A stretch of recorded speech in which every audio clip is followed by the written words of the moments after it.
Today's eviction court date. It is very early in the morning.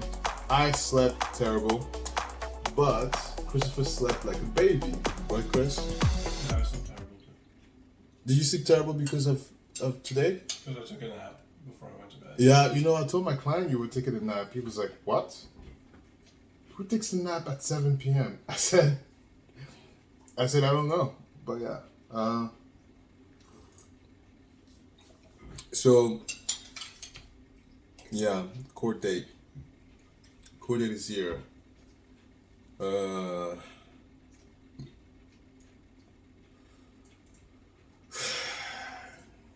Christopher said that, so in the morning I go, yeah, this is it. And Chris says she's not going to show up and it's going to be postponed for like 3 months. And then the government's going to shut down the next day. And then all courts will have to be closed for like a few years. Can you imagine, Christopher? This is where I'll take like a knife and smear butter on my bread. I couldn't say it on camera. What?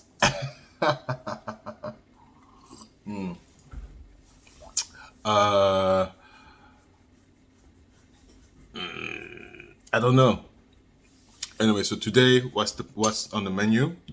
So the plan today is going to be, for me, I'm going to go exercise, I'm going to work out, let go some of that stress. Christopher is going to do, what are you going to do, Chris? Work. Christopher's going to work. And we're going to get in the perfect mental state of whatever. Then we're going to drive and meet with a lawyer. And then we're going to go to court. And then we're going to throw punches. Figurative punches. Stop trying to sue me. Oh boy.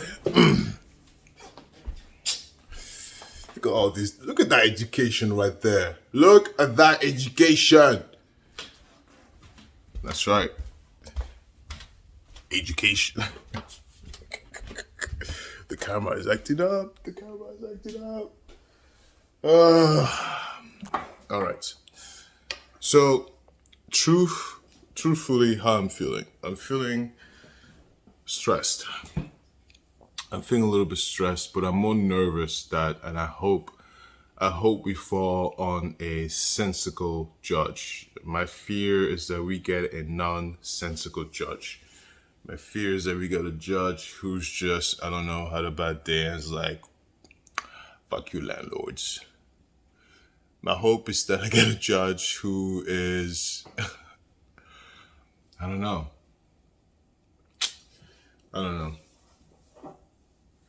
See, nobody talks about the plight of the landlords, the mental anguish that we go through just to get our properties. And then they wonder why the rent is so high. We don't want to deal with this. I'm telling you right now, once we get a hold of our property, this rent is going up and I'm requiring 4 times the rent. It is cheaper to have an empty property than to rent it out to someone who is going to be bad behaved.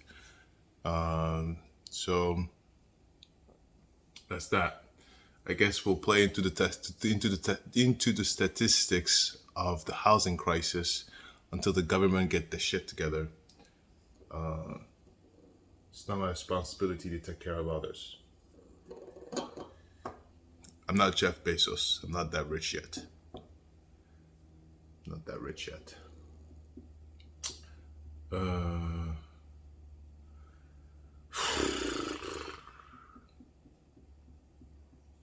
All right, so I'm going to go and exercise. First, I'm going to have my coffee. Then I'm going to watch some YouTube, specifically houses. I like to watch houses, international houses, specifically in France. Why? Because that's where I'm going to retire.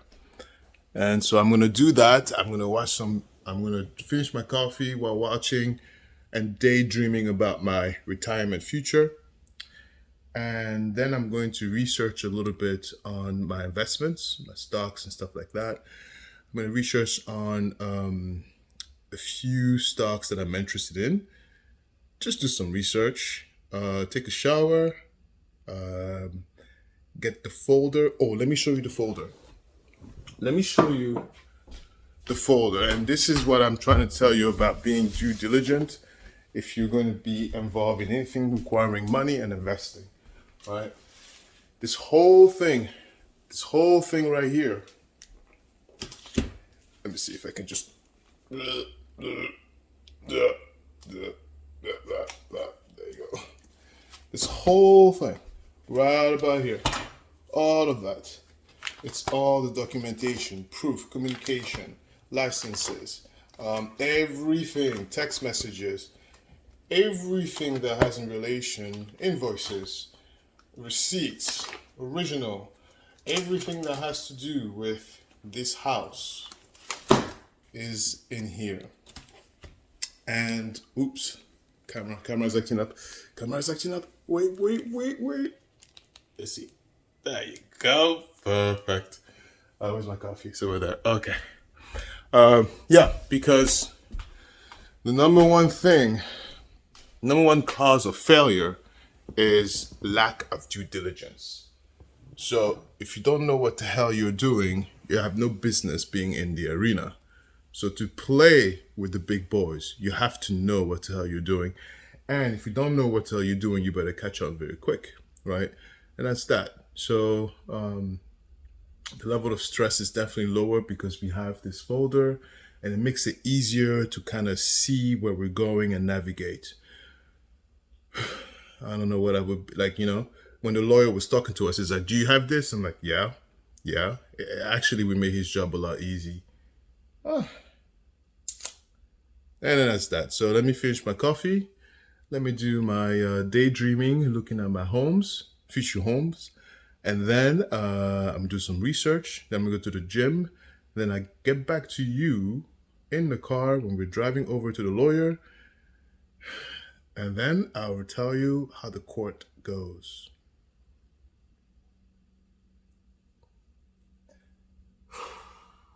I feel like my house is like my baby, and my baby is crying to me because my baby is being mistreated. It's being damaged, and my baby's sick, and she's saying, help me. And so I feel like this is, I'm fighting for my baby. Fucking lady.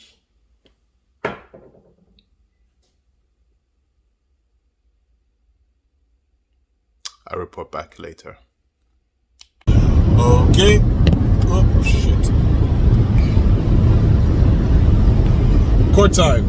On our way to court. We are meeting the lawyer 20 to 30 minutes before the court time. And I guess he's going to prep us. We were prepped already the night before. But I guess he wants to do a final prep. And I'm still a little bit nervous, but it's kind of like normal nervous. Do you know what I mean?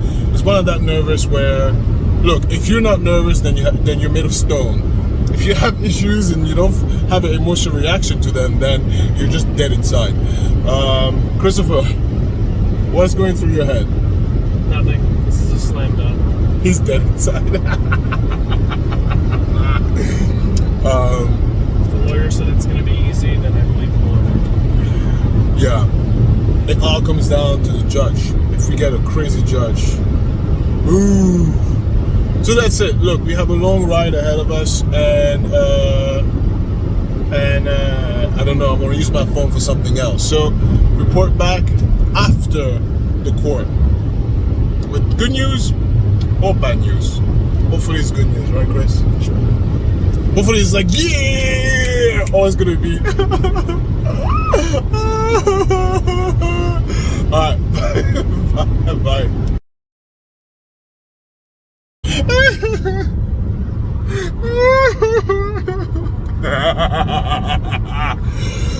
Okay, so here's the update on the court stuff.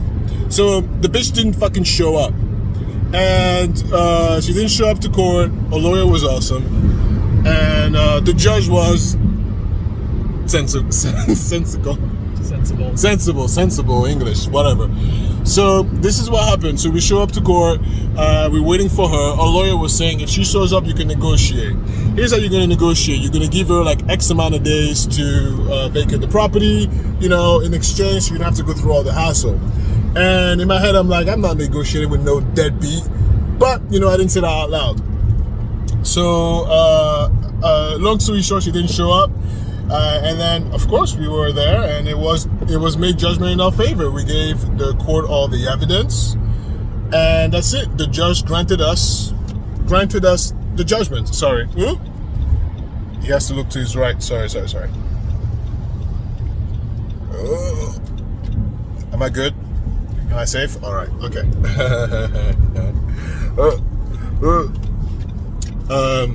Whatever. So look. So this is what happened then. After we left the court, the judgment was as follows. The judge granted us possession of our property. The process is not quite over yet because that is essentially step 1 of the eviction process. We're done. Step 2 now, we have to wait 10 days because the tenant has 10 days to appeal. If she appeals, the court date of the appeal is going to be... We won again. We won again. Oh my She didn't God. show up. She didn't show up. No. She didn't show up again? Nope. So what do they do now? So now she has 10 days to Appeal. appeal, and she has to pay $2,900 of rent if she wants to appeal. Okay. And if she doesn't, then basically we win. They're gonna fully. garnish. Then they garnish your salary. No. Then we have rights to evict her fully. Good. Yeah. So she has 10 days to appeal. And if she does appeal, that's going to, because the appeal date, because the courts are so backed up, the appeal date is going to be October of 2022. So we don't, so we don't want her to appeal. So the lawyer said, keep quiet, don't talk to her, don't send anything, disappear until the 10 days are over. Right. You know, and after the 10 days, that's it. She lost the appeal, so we can get in there and talk greasy, which I totally cannot wait. So basically, once you get in there, you have nothing to say. You can remove her. That's it. Well, the lawyer said we could send her a note being like, hi, we actually have legal rights now to get you out. So if you'd like to get out nicely, we'll give you till this date. And you better pay your rent, or we'll have the sheriff come evict you. That's it. Right.